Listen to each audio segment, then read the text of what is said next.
अजित पवारांकडून शरद पवार यांची नक्कल करण्यात आली। शरद पवारांनी दिलीप मोहितेंवरती टीका केली होती आणि अजितदादांनी शरद पवारांना टोला लगावला। 2 दिवसांपूर्वी खेडमध्ये झालेल्या प्रचार सभेतून शरद पवारांनी दिलीप मोहितेंवरती टीका केली होती आणि अजित पवारांनी त्याला जोरदार उत्तर दिलं।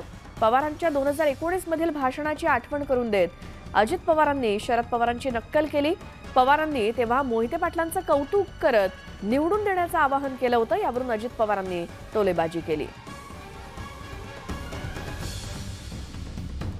2019 ला याच ठिकाणी दिलीपरावांच्या सभा झाली आणि त्यावेळेस खेड तालुक्यामध्ये प्रचंड वाढलेली गुंडगिरी फक्त दिलीप मोहितेच मोडून काढू शकतात। त्यांच्यात ती धमक आहे म्हणून त्यांना उमेदवारी दिलेली आहे। तुम्ही त्यांना निवडून द्या, ते इथली गुंडगिरी व दहशत मोडून काढतील आणि इथल्या दहशतीला मुकाबला करतील असं त्या ठिकाणी सांगण्यात आलेलं होतं। हे 2019 ला सांगितलं।